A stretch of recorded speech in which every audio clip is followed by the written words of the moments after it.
Hello, hello, hello. Thank you for joining me. Just wait a couple of seconds for people to turn up. Really pleased. I don't know, again, we were here last week, weren't we? And I was thinking, wow, what's there to do? And things happened, didn't we? Yeah, of course, we had Duke of Edinburgh funeral. I thought that was really beautiful, actually. Beautiful funeral, beautiful weather. I'm celebrating with a bit of, got to keep the standards up, you see. A bit of Countess Grey, loose Fortnum and Mason's tea. You know, there's simple pleasures in life, you know. So this is my life at the moment, right? And I'm loving it. I'm pretty busy. But where we came from, just to let people know who don't know, I was armed response officer in Devon and Cornwall Police for 30 years, and we dual rolled there, so we have to be advanced drivers as well because we deal with all the traffic stuff as well, or most of it. And we don't do so much of the tickets and things, although that was the case when there was a bit more time. Now it's like job to job, and it's fatal road traffic collisions and stuff like that we attended, and a lot of farms jobs. People think Devon and Cornwall was a little field with a fence around it and a cow in the middle, and that's what my wife thought it was when she came down from Northampton when she was many years ago. But of course, we've got the M5, and we're at the gate of Devon and Cornwall was the M5, and all the little baddies came down here trying to sell their drugs and stuff, and county lines and all that sort of thing. So we're pretty busy. We were pretty busy. We called it Golden Triangle, really, where we had Plymouth, Exeter, and Torbay, which were the main three cities, if you like, although Torbay is not a city, but it's lively. So you can get cheeky around here sometimes. So I just so this was me, just to let you know. We're going to talk about, there's a shooting that happened in America recently in Columbus, and it was just give the live one of these cops here that carry one of these guns. That was a Gucci MP5. Used to love that. Very, very accurate. Your granny could have shot that, and that's sexist and ageist, that, isn't it? I don't care anymore because I'm not in the police. There I'm looking dudish in my glasses. We didn't take many photographs like that because I'll be honest with you, you look a right prat. It was a sunny day. This was the quarry, where very well known 100-meter shoots. And incidentally, I shot the Glock, which is on my leg there. You can see. So I would have been about 30 there. That was like 22 years ago. And then I stayed in firearms ever since. So I shot the Glock at 100 meters, and it was remarkably accurate. We're trying to hit a clay pigeon in the sand. It was that size, you know. And it was phenomenal accuracy. I expected the Glock the round to go, woo, and skip along the ground just before it in the gravel. No, I thought I was going to have to raise it. It probably lost about an inch. It was phenomenal. So the gun was far better than I was. I was skipping all the way around this thing, but I couldn't quite hit it, which would have been. That's the family photographs. For everyone who don't know about it, was probably a year ago that I took that. This is not cannabis in here, this green bit. That's a scrim net. So basically it takes out your outline. You see this natural background here. Just see my cursor, and you can see the helmets of my section. So I was a sergeant of this section, and if you put the scrim net over, it takes that silhouette out, and much harder, because your brain will automatically scan for human forms and non-natural forms as such, even though humans are quite natural. So there we go. That was me dressed in fancy dress, but it's basically stuff to keep me warm and dry, and hook lots of things on, some of which I knew what they did.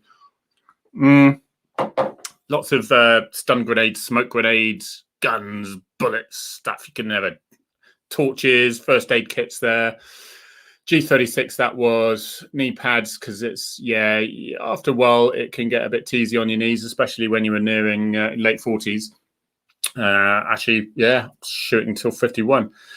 So that was that on a very. Then the VIP side of things, posh cars that Range Rover gave, been all through the Royals for the last 15 years really, and government officials, prime ministers, and that side of thing. But this was my toolkit. So this is what we're going to be talking about, and this was the equivalent. Well, in America, we got to get used to this actually, because in America, people think, oh yeah, but they're all armed. Yeah, but remember, most of them have just got a sidearm, and they might have extra guns in the car, but they're not trained to the same level as the armed response vehicle drivers, occupants authorized firearms officers, you see, because it was more of a self-defense weapon. It's like, shit, something's happening, you need your gun. And boy, do they need it in America, because they've got a completely different problem than we have with everyone's got guns. And the chances are, when you think every job they go to, and they've got to try to get through a career like this, every job they go to, they're thinking, am I going to, is this the one where I'm going to be facing a gun, sort of thing. So that was my ARV, the X5 there. That was my daily thing. So I used to be solo a lot of the time, because I was operational farms commander and farms tactics advisor. All of it is in the book, Farms and Fatals. I very much appreciate it if you can buy that on Amazon, and obviously you can get it if you actually email me there. I will get you a signed copy for $9.99. It's cheaper on Amazon, but it won't get signed, and I can send that to you for that. So firearmsandfatals@gmail.com. Right, let's get rid of that. Let's get into it. Should we get into it? Get rid of that.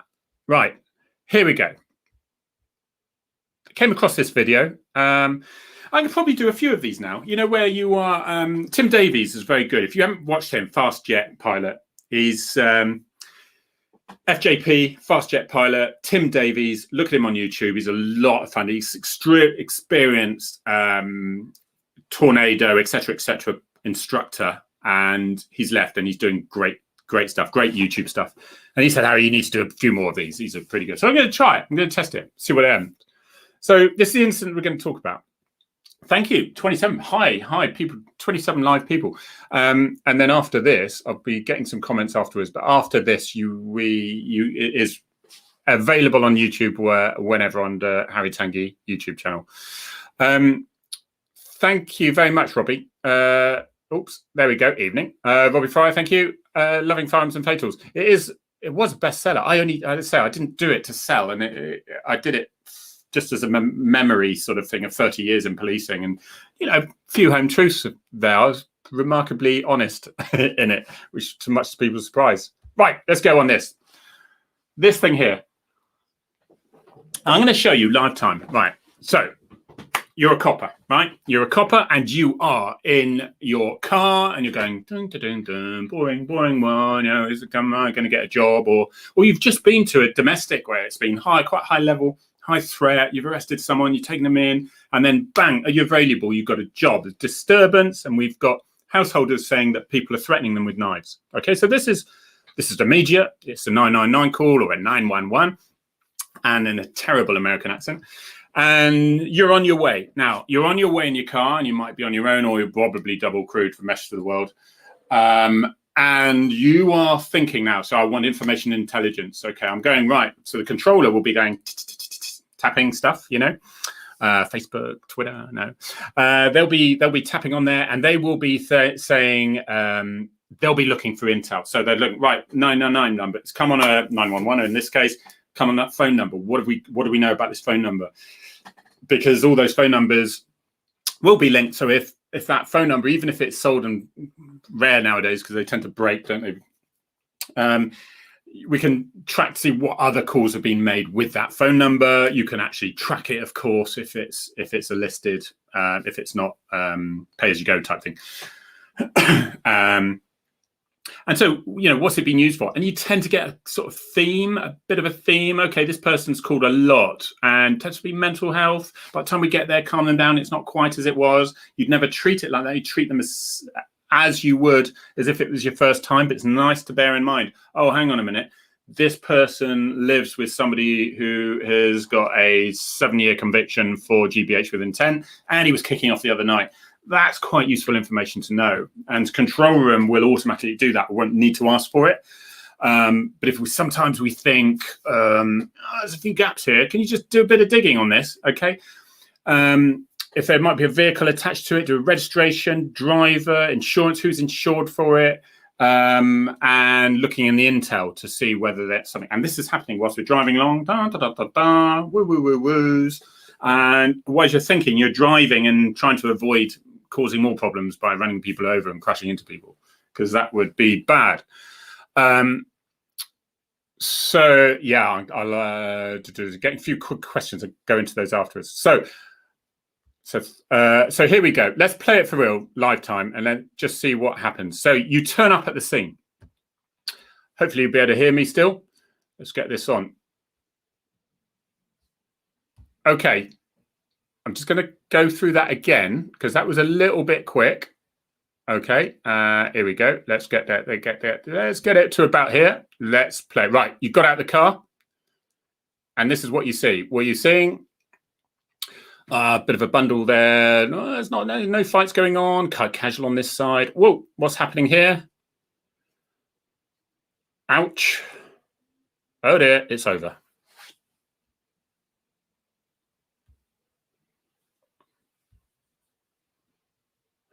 That is all you're getting on that one. We'll go through it slowly. But that is all you're going. That's all you're getting. It's you get out of the car, and these are how scenarios are in armed response. So if you're looking for ARVs, this is why we're saying you're not just security with a gun. You need a lot of experience, policing experience, in order to be a top armed response officer, because you need to have gone to 1,000 things similar to this so you know what you're looking for. And I'll just give you a little bit of an idea of what police officers are looking for, because some people will look at that and they'll go, what? Is he shot her? Why did he shoot her?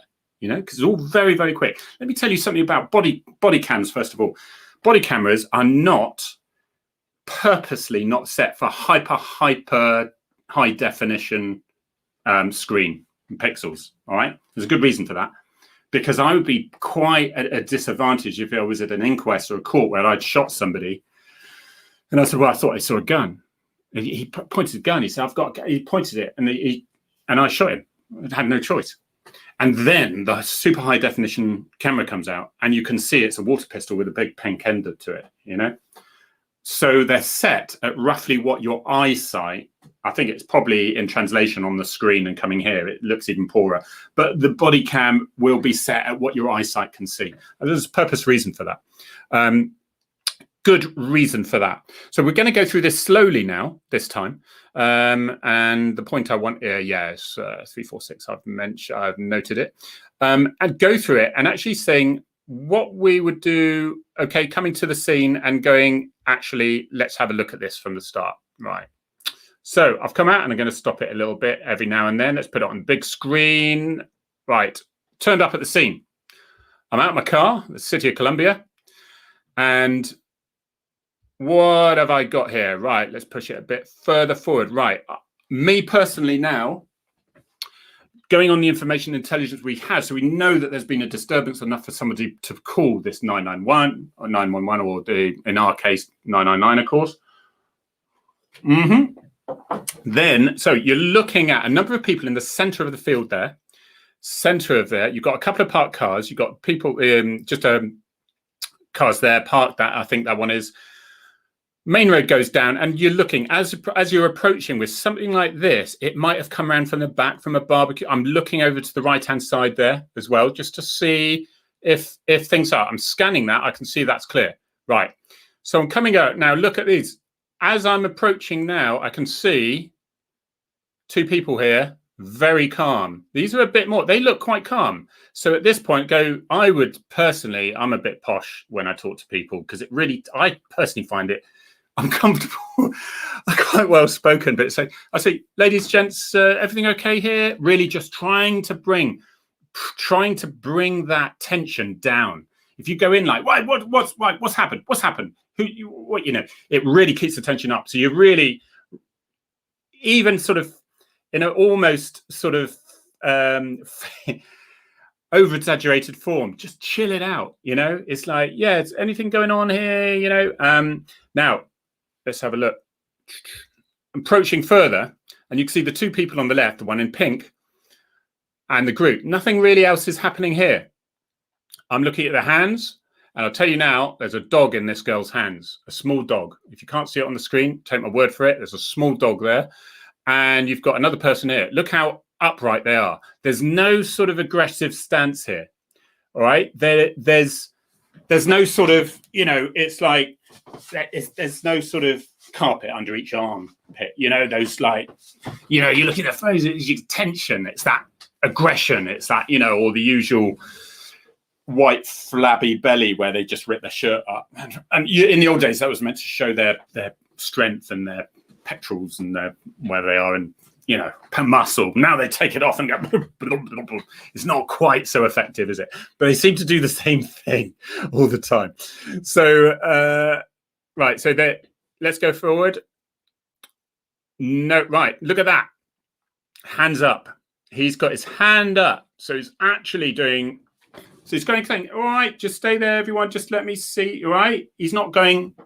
He's like, it's nice and calm. It's saying, I am no threat. I am calm. This is all under control. We can deal with this. All right. That's what the feeling is of that. Is really give that feeling that there's nothing to worry about. Now you're going to have to start looking here, looking at this part here. There's one girl here, and this one's backing off. And she's over. Right, so she's over. And there's a girl with sort of, the worn fashion jeans with the rips in the front of the jeans that you'll just come into picture surely. So this one's down. Consider, right, I can see already that there's some more police cars behind me at this stage. But consider, right, my attention is on this. This is all happening. Now, he's seen something because he's seen something just out of the periphery. This girl has backed off. Now, watch this guy here. If you haven't seen it already, this is going to confuse the matter even more so. And leg back, fully on the head. Bang. And that takes her over. Right. As that is happening, he's now going, what the hell is going on here? And I've got to give this cop credit here. He's keeping an over picture. He thinks he's drawn his gun because he's seen what this girl is doing here. All right. He's seen what is there. And you'll just take that one out. I'm just going to drop that one. Let's just zoomed into this picture a little bit, and you'll find that right here, right now, there we go. Right, there's a knife. Now, whilst it's happening, she's still got the dog in her hands. He saw her try to stab the other woman who backing off, fell over backwards. He is now doing this. He sees this. This is the clever part. Because what do you think? You think, well, I've got to shoot her, right? Got to shoot her. But this is why there's a fair bit of training involved in firearms. This is where it gets quite impressive, and where you need to really use where that muscle memory and that training kicks in, because it's not just the question of shooting. And I'll explain why. Because, okay, let's bring it to the original picture. Bring that one in. Make that big because we need to see this, don't we? So here we go. Let's run it on. He's backing off now, the gent on the right-hand side. He can see the gun. Don't want to argue with the gun. The girl on the side is really reaching forward with a knife. The girl with the pink has dropped the dog. Dog is saying, what's going on here? And I tell you now, from that moment, she's been shot. Right. And if we go back from here, and you'll see why the problems are here. He's got his gun out. He's thinking, she's tried to stab her. She may have stabbed her. I need to aim. He's got 2 hands on the gun. He's going for a view. So now he's stopped looking at the one down, being distracted. Right, here. Do I shoot her now? Pink lady's behind. Everyone's moving. That's called watch your backstop. And that's where the training comes in. And instructors will try to suck you into that a little bit. Because you're tunnel visioned. They call it audio exclusion and things like that. You're not listening people on the side. Your brain is looking, look at that. Danger, danger, danger. Deal with that. Deal with that. It's fight or flight.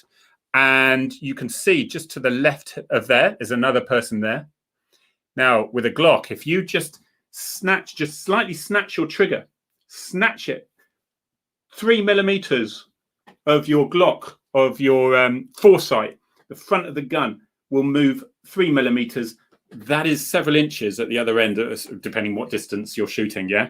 So you could easily snatch it, miss her, and shoot her, especially if she is walking into ground. What if she hits the person pink with your bullet? That's another one down, and your offender's there, and you just shot an unarmed person, basically holding a cute dog who's just dropped a cute dog. It's all right. And look, what's down here? Your bullet will easily fly all the way down there and hit a 7-year-old playing in his front garden. That's the problem. So when do you shoot? And you're looking at your backstop. So when you're actually, as an armed response officer, you're now looking, right, where can I position myself? And you're moving around.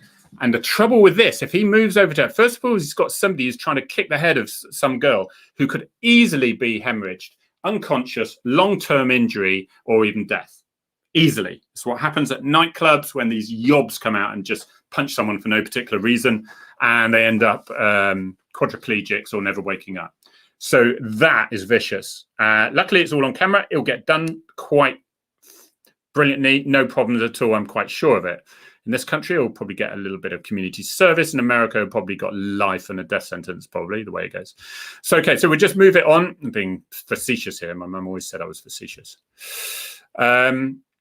So moving it on. So where now the knife at this point, that knife is trying to go in. He has got to shoot. He's close enough. He thinks I've got to take the shot. And for me, from personal experience, it's holding the gun really, really steady. And you'll just squeeze gently. The gun has got to go off on its own. Because if you're anticipating, it's called anticipation. Many people go, oh, I've got to shoot. I've got, and they snatch. It's called snatching. If you snatch the gun, just a couple of millimeters, you'll miss her. Easily, even at this range, you'll miss her. It's not like the TV where it's take the tires out, the bad guy on the roof and all that with a Glock. Long arms, it's a bit simpler, with the G36s, MCXs, all that side of things. It's point and squirt, really. Glocks are a tricky little gun. I love them. I absolutely love the Glock 17. I miss mine dearly, having left the police last April after my 30 years. Okay. So, and at this point, she's shot and she's going down. I think it's 3 shots. 3 shots you hit, and she's running. The pink lady's running for the hills. The one behind, look, there's another person here. So where were they? Were they behind the car? This one here? So what? You could have easily have shot him. These would have been absolutely fine. There's Matey Boy could have been shot. This is phenomenal shooting by this officer. Once he's got distraction, there is something here that I wouldn't recommend is, well, there's a police officer and walks in front. He's covering, because that's muscle memory, really. He's covering the scene, and he's just making sure there's no more threats. And it gives time for your body to sort of, just to relax a little bit. And then what will happen is what you see with the ARVs, straight into first aid mode. Other officers will then come out. I thought with this one, they sort of sauntered in quite gently.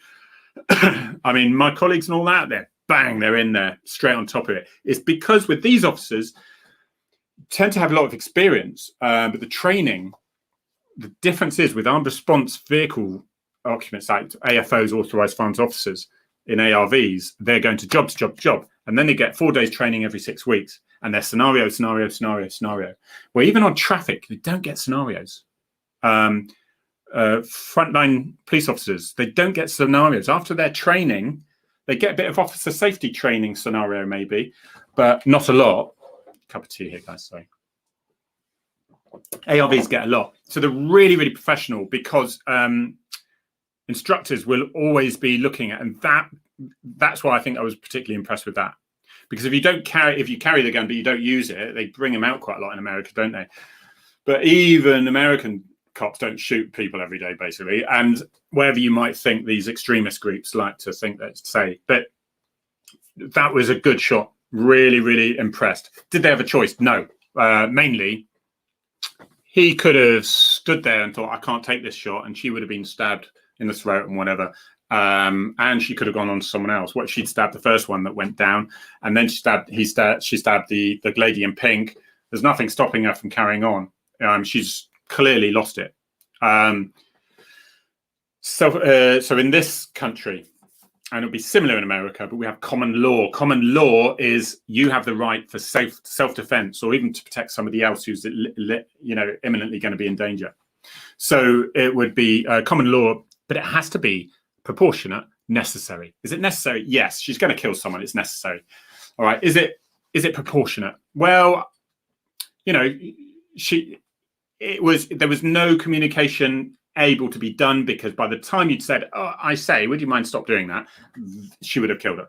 So it was necessary. It was proportionate, and was it justified? Yes, it was justified, because there was really no other option you could have done. People were going to die. She was 16, 15 or 16, depending on who you listen to. Can you imagine, with no body cam? Just after the George Floyd trial, no body cam. Cops are out first day after the trial, second day after the trial. As soon as they can, they're shooting black 15-year-old girls who are, sometimes in this country, they've said unarmed, meaning no guns, when they had a knife and what they were doing. And it could have been months and months before it came out in a trial, when everyone's lost interest and they've had the riots and they've put windows in and 5 more people have been killed in those riots.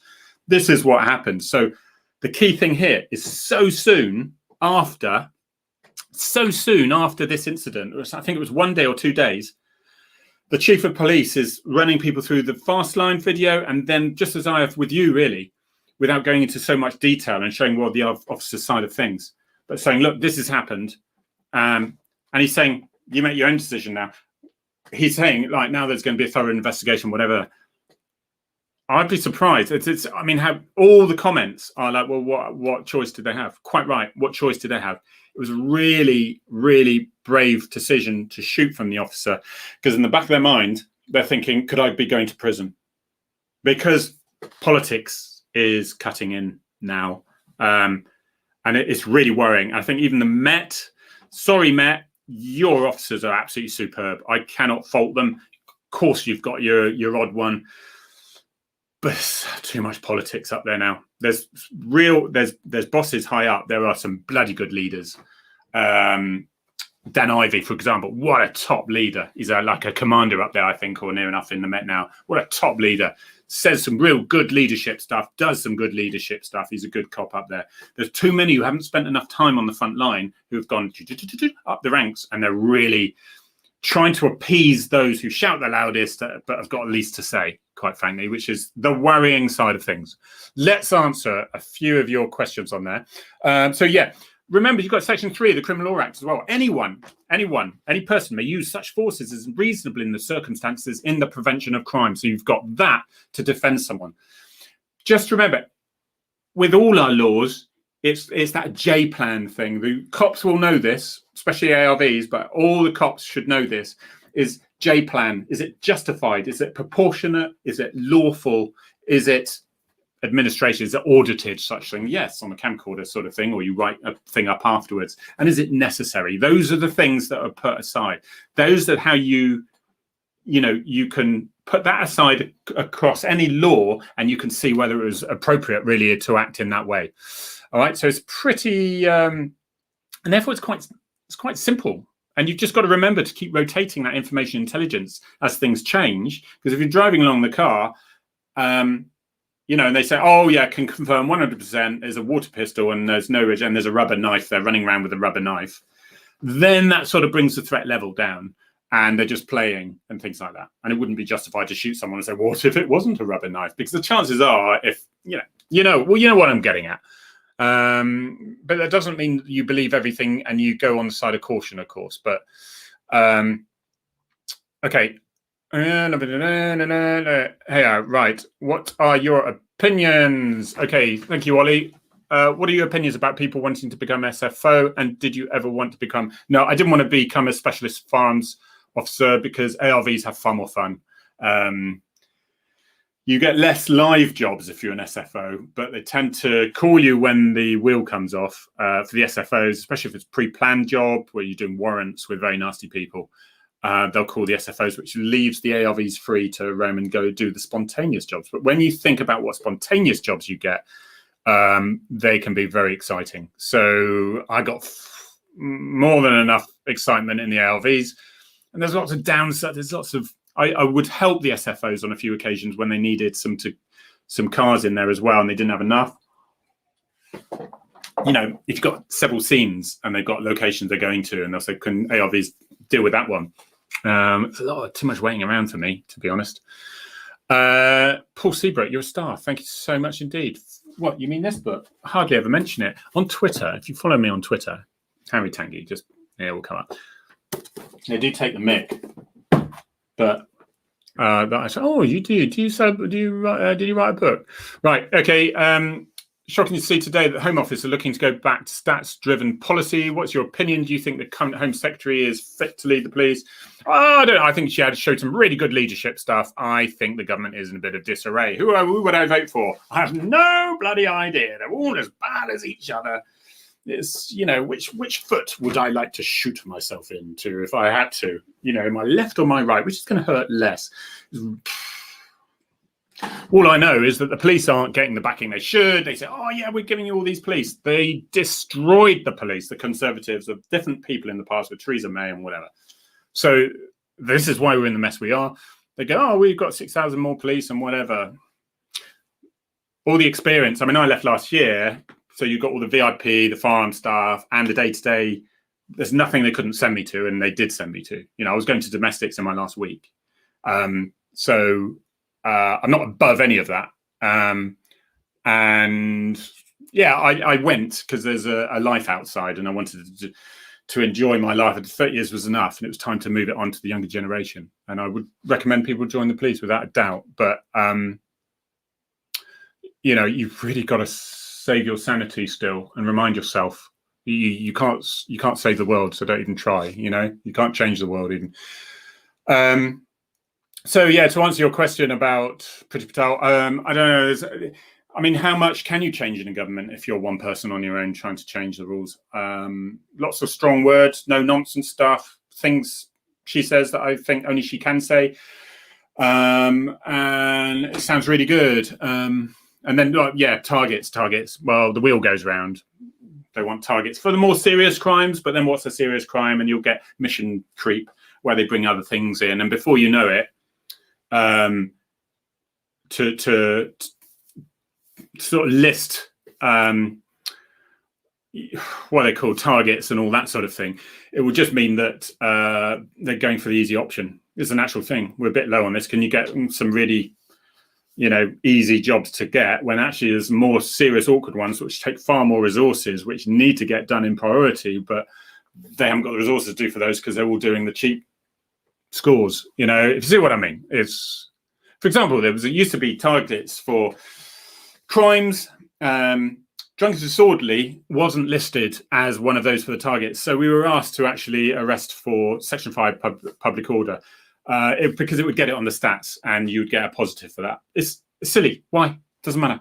You know, it's roughly the same offence, but you should be trying to police for policing's sake, you know, not think of stats. We became statistic collectors. I work in Sweden, hello, where we are all armed. I think it's too dangerous to work without firearms in today's society. Yeah, it's true. We're lucky in Britain at the moment. I think at the moment, as long as you've got instant availability for firearms, and even places like Devon and Cornwall, where there's a lower level of gun crime, you can get ARVs there pretty quickly now. And technically, they're better trained than most other ARVs, because most others don't have to be advanced drivers as well.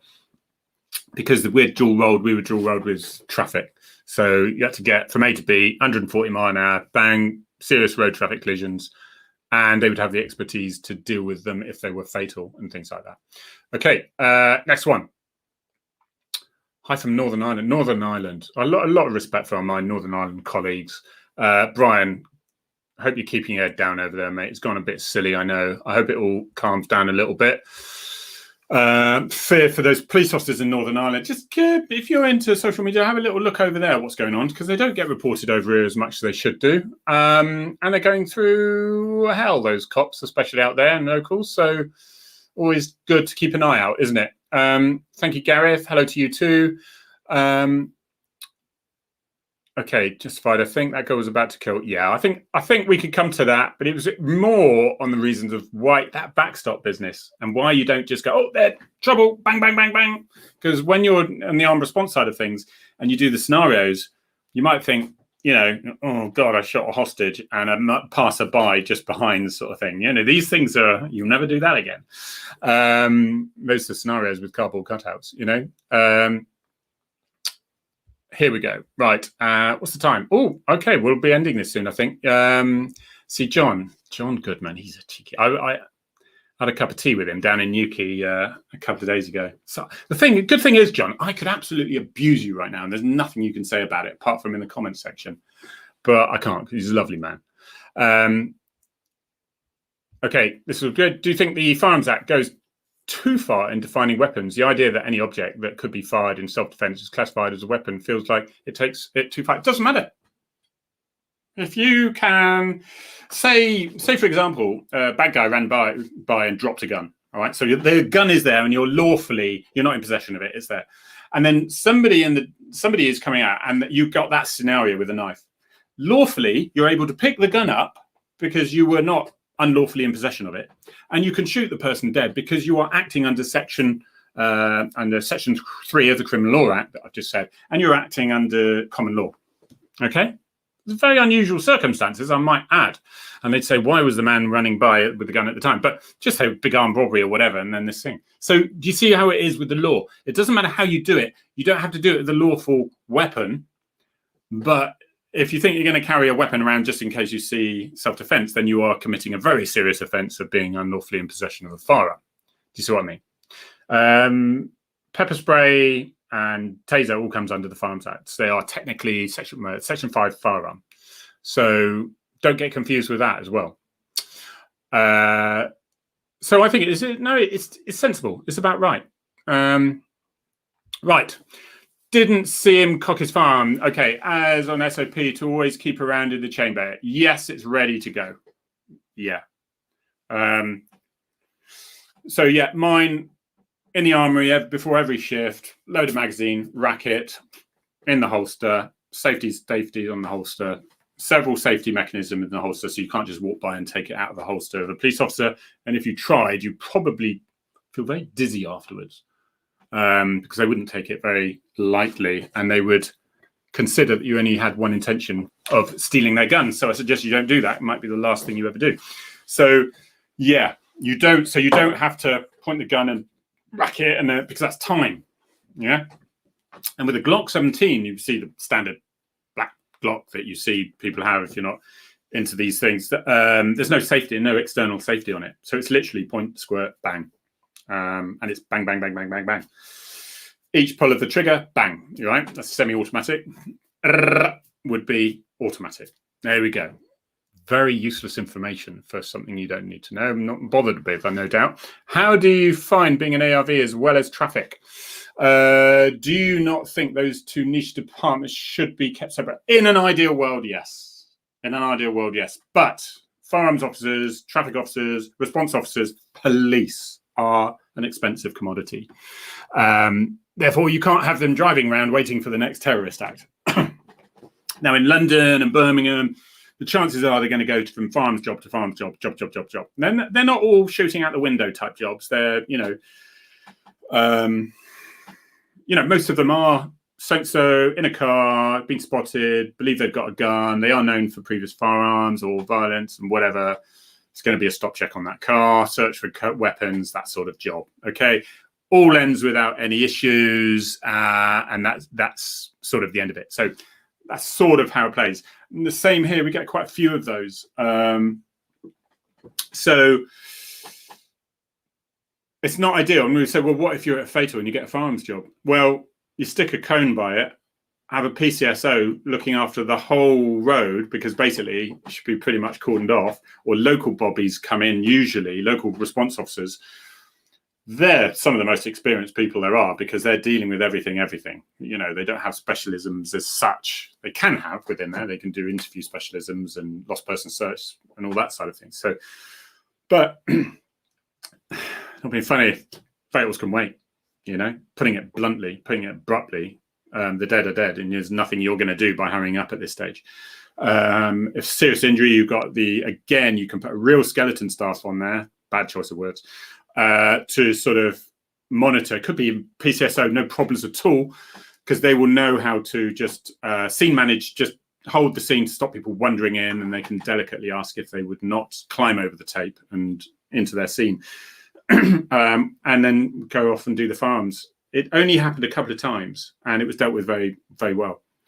It does mean that there's an awful lot of training, because you've got to do your TPAC, which is tactical containment, and pursuit driver training as well, which is where, all the pursuit stuff, and the firearm stuff, and of course had the VIP stuff. I used to joke, I do so much training, one day I'll be really good at something, But I mean, you do. But then I just loved it. I love just, right, you get out and you're in your car and you go, right, anything could happen now. Anything could happen. It'd be Yankee 2-3. Oh, Yankee 2-3. And you're thinking, what's that? What's that? Could be anything. And it could be, yeah, we've got a vehicle coming down the M5. It's being followed by a, undercover car from Aden to Somerset or whatever, and we need to organise that it stops, or they're going to go to a house where they're going to cause severe injury to a domestic thing, that a partner that they've just located where they live or whatever like that. And then it would be like, right, get the guys and girls, cars, do the TPAC thing, which is to basically surround them and take them off the road without them even knowing you're there. And you practice that on runways and things.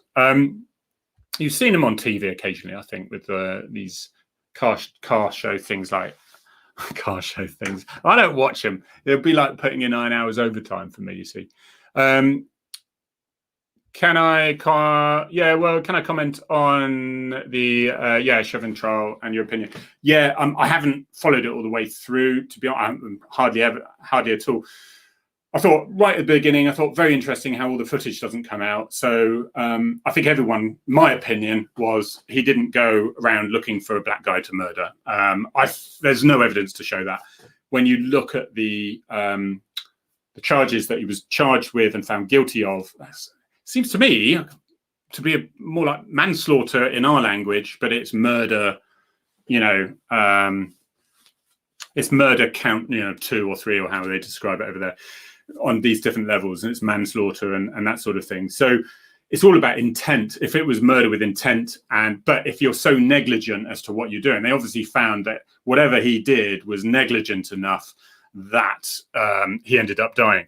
The lead up to that, and the fact that he was saying, I can't breathe, before anything was even touched, and so he was allowed out of the car or something, and it was all very calm. That is not someone looking for a black man to murder. So, but you'd have thought that without all the stuff coming out afterwards, much later on, after all the riots, where people died. And that's what pisses me off. Can we just see all the facts and then we can make up our own decision? The only other thing with that, there seems to be in this country, there's no way at all that we would have that pressure points on the neck. We are very careful. We actually train, if there's a big disturbance now, again, especially with the armed response, if you're actually restraining someone, it's ideal. It's a bit like in medical stuff where you get someone just watching on like that, just seeing. Can you just watch out? Right, just come off his back a bit. You're a bit high on his back. That's it. Because you can. It used to be called excited delirium, but people are getting, it's called something else now. I forget. They get so hot and their heart's going, and they just look angry, and they're running around. And they look deranged. And they're just being restrained because they're so, and then the heart just goes, and that's it, the end of it. And there's another death in police custody. And whatever those police were doing at the time, with that excited delirium, for example, which wasn't in this case, of course, that under some extremist groups would say that was murdered by the police. I mean, it's just farcical. It's just shut up. It's ridiculous. I have big lists of how many people were murdered by the police. No, they had a heart attack because they were fighting like hell. They got arrested and they died in the cell without any warning, and there's others that have to be looked into a bit more detail, and they thought they could have done more care and stuff. But I diverse, really. So I think really Lynn, I think he probably was about right for, if it was the no intent, I don't think there was intent. Was it negligent as to whether, but the problem is that what they taught? Because if that's what they taught, is he a scapegoat now? Because they taught him to do that, and yet now they're going, oh, I don't know, we didn't mean that. When I've seen some text where it actually says, yeah, you basically squeeze the neck until they go unconscious, was some of the training they give, which to us in the UK is horrendous and freaking risky. So again, there's a grey area. Maybe people out there know more than me about that. I don't know. But rioting doesn't fix it. Does it? Indeed. Right. Due to COVID and the backlog of driving tests, is it necessary to have driving license to join the police? Depends on the actual force concerned. I would thought that most of them would say yes, you would have to. That's the problem. They might have leniencies. There's always exceptions now because of this COVID thing, Ollie. So make another inquiry on that one. And if you do get put off, as you'll see in that book that I hardly ever mention, it's the only income I get, and I do this, otherwise I'll do this for the love of it, this YouTube thing, because I don't get any money from this either. You know, as you see from that, every disappointment turns into a bonus in the end, because unless you're 45 and you haven't done your driving license, I take it you're a younger person. Each year out of the police is worth sort of 2 years experience within, you know, you're not being tested straight away. You can have a bit of life experience first, you know. Right. Okay. What was this? What's this? JSS. That's all right. I was looking at that as well, as I want to join the sixth form. Oh, after sixth form. Right. But need my license first. But my test has been cancelled. I don't worry about that, because you come straight from sixth form, you've got a very small chance of joining the police anyway like that. And you may, because just like a little bit of maturity, even legal, you know, the entrance age might be a certain age. I shouldn't be so carte blanche with that, because some people do, but you've got to be exceptional. They like you to have a bit of experience, really. They don't really want you being, in all, you know, this is where I was as well. I grew up with my mum and my dad, who fed me, paid for me, and did everything for me. And then who am I then to join the police and then tell people how to sort their marriages out for the domestic? And that's why I went to London, work with the disabled, volunteer in Tottenham for a year, and basically cut the apron strings sort of thing. So, you know, so just think those years outside to do other things is really valuable for when you go back, for when you actually do get in. So don't go, it's a disaster, I can't do my test. Okay, my force is looking to routinely arm response with taser. Yes, absolutely right. Based on my experience, its holstered presence, it can de-escalate situations. Do you agree? The front line should carry. Yes, I do. I'm burning up here, guys. I went in the sun today. Devon sun, freaking hot, I tell you. Yeah, everyone should have a taser. The problem with the taser at the moment, they're about 750 quid each. Each cartridge was about 20 quid. The training for the whole police force to go through is lots of thousands and thousands and thousands, hundreds of thousands of pounds. So you've got to find that money, first of all. People are doing it. Devon and Cornwall did it ages ago. And not everyone, but as soon as people can be trained, they will be. And they were one of the first to get taser in there early. Northampton made a lot of noise about it, that they were going to do it. Quite right. Good leadership. Get them in there. Taser, I would have taser. If I had a situation where I wasn't going to shoot them, good. If I lay hands on, I'm just going to make, they're going to make mincemeat at me. They're twice my size. They're very angry, and I'm just going to be flicked away like a fly. What do I use? I use my taser every day. Pepper spray? No. Pepper spray. It's good. But pepper spray is non-contamination. It doesn't create a cloud like CS does. So it's gooey and sticky. So you aim for the top of the eyes, so it drips down into the eyes. So even if they've got glasses, it will affect them. But the victim will be snot every. It's just disgusting. Just get all the chilies in your cupboard and rub them in your eyes and up your nose and the back of your throat, and that's how you feel. It is horrible. And if I taser you, you will feel like you're going to die for a couple of seconds, and then you'll be fine. You'll be stand up and you can have a normal conversation for normal stuff. So you'd use taser first, then pepper spray. Yet people go, but it's shaped like a gun. It must be more serious. So it's just expensive. And then, of course, you have to do your refresher training for taser. And this is all in the firearms training with armed response officers, of course, which means more instructional staff, space on the range, which isn't there. So you need to build more ranges, and you've got to, you see what I mean? So it's not just a question of saying, here, have a taser, congratulations.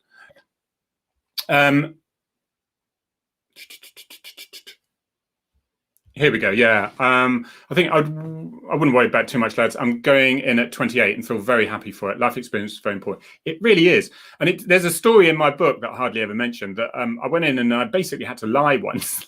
I recommend it. I do. They don't do this in the training thing, but I was 21. No, I was 19-year-old special constable. 19 I was. And I went in and I had spots and everything and I had a bit of acne and stuff. And I really shouldn't. What was I doing there? And so I turn up to the domestic, and this guy's like, what do you know about it, you bloody pibber squeak sort of thing? And I said, well, I do understand. I said, I know I look quite young, but I'm 26 and I'm just going through a divorce. I've got 2 small children. So I can understand its frustration. And then the guy went, oh, yeah, well, you know what it's like then, and we were able to just then bring everyone down and calm. And the couple I was with was like, when it worked. It's not going to be in a training manual, that one, but I could have avoided that if I joined a little bit later. And if you need to be able to get away with it, don't try that at home, kids. Okay, and this is the frustrations, isn't it, Danny? Absolutely. Currently waiting for my response after completing my day 1 assessment, and I'm only 21. Excited, looking forward to the new experience. It's great. It's lovely to see so many keen people wanting to join the police when there's so much negativity, because I think what I was going to say with the videos there is so important that the UK start doing what America's doing on the video, just to diffuse, because we're going America's way. And you'll get another shooting. And those who've got an agenda, or those who genuinely think police are going around there murdering people, which is an utter joke, all right? Death in custody in the last 10 years, 13 people, one of whom was black. There's a massive issue here. And those will include people who, yes, they did swallow drugs that the police weren't aware about, and they choked on it, or the drugs burst in their stomach, or they had some sort of, medical condition, which is usually brought on because the people who get in custody are not your average person. They tend to have very disruptive lives, tend to take a lot of drugs, a lot of them, can suffer from very much mental health side of things. It's the most difficult, vulnerable people of society are then put in the cells. And you've got sort of 600,000 arrests every year. And every now and then it goes wrong. And it's not ideal. And you're processing all these people coming through. And cameras everywhere. And to make it through, if you're a custody sergeant, to make it through a 10-year stretch without someone dying in your cells, you're very lucky. Because it's not all about, you're very lucky, or because sometimes it comes down to that. But it doesn't look like that to the press out there, and it doesn't look like, because they'll just put that on the list. There you go. All these. There are other deaths where it'll be a police in custody, or you'll be a police in contact if I'm driving along pursuing someone and they lose it and they crash and kill themselves. So those aren't part of the 13 people. I'm talking about the ones in the cells, all right, who died in the cells or so. So there we go. So congratulations, Danny. I'm really pleased for you on that one. Right, we've got 53. Well, we will lead. I keep saying if there's not a lot to talk about, then I'll do half an hour, and it always goes on for an hour. It's just shattering for me afterwards, I'm getting old, get tired, Yeah, I'd take all the chilies in the UK rather than get pava again. There are videos out there. I think there was this massive guy he's against the car and he goes, I've been shot, I've been stabbed, but I don't ever want a taser again. And he said taser, he was talking about the taser. It is horrible, and so is the pepper spray, without doubt. Do a few years in the forces, it's great, and very good. A very good point, Jordan. Because where we were in Devon and we had Lympstone, Plymouth, that side, we have that, a lot of ex-forces. And then you've had life experience, you've had a hell of a good time, hopefully. There is a book. There's a book around here somewhere. Tony Wilton. Look up that one on Amazon. Oh my God, it was when he was in the Navy 30 years ago. It's quite category 18. I tell you, it's quite shocking. But you do think, I wish I'd been in the Navy then. But yeah, going to forces, that's always a good one, because you can have your fun, get out of your system, and then you're joining the police. The only problem you get if you join too late is you join the police at a really quite a low starting wage. Okay. Rattled through. Applied for Police Scotland. Applied when I was 20 and got rejected. Applying again and just about to turn 28. Feel much more confident just waiting for assessment day now. Brilliant. Good luck, Thomas. If that doesn't all work, come to Devon and Cornwall because we're just amazing. They're a good bunch of people, good bosses, good, countryside. People come to holiday where we work. It's not bad. Hey, Harry, I work on responses special. Any tips? I was a special once, yeah, as you know now, to help when booking people into custody. I'm confident when I have to arrest someone, but seem to be nervous. Yeah, don't worry. We all are. We all see the grumpy custody sergeant at the other end. You don't know whether he's grumpy or not. There's no one more surprised than me when he accepts my prisoner. because I wasn't going in all the time then, like some response officers, because I was on the armed response sergeant and all that. So I tend to do more, I'd be out and about. But I certainly had arrests still because I'd be driving around, there'd be drink drivers, discord drivers. But yeah, it's because it's changed in the last few years where you can't just arrest them because it was an arrestable offence, or now all offences are arrestable, but you've got to have a very good reason why you couldn't have just taken the name and address, summons them, or arranged for them to appear voluntarily at the police station at a later date. And the reason why you wouldn't do that is if damn well they'd run because they've got previous form for it, or you need to stop them from going somewhere to hide the evidence and destroy the evidence. So those are the reasons. So you go into custody, tell the custody sergeant what this person has been arrested for, what your suspicions were, and why you could not sort of put it off to another day. AC, I would just say, just do it. That's the best advice I give. Just go in there and do it. And you'll find the second time you'll do it, you'll find half the stress than there ever was. And if you get a grumpy custody sergeant, don't worry about it. It's his problem, not yours, because he should be making it. If you've got lawful arrest there, then it shouldn't be no issues. And just because they're grumpy, that's their problem, not yours. But probably don't tell them that. Thank you. A great insight into the current state of policing. But getting back to the initial shooting, how long did the officer have to make the decision to shoot? Exactly. It was literally seconds, wasn't it? And that's the problem, is because you're out of the scene where you go, anything for me here? No, nothing. All right, I'll go now. Thank you very much. To, that guy's kicking that girl in the head. But while that's happening, some other girl is running around with a knife, and it could be chocolate coming out your ears. It gets quite frenetic. This is why experience is so important, because it allows you to take all that in far easier than if at day one out the police and you come into that. And that's why, it was 8 years before I joined the armed response, and that really helped me.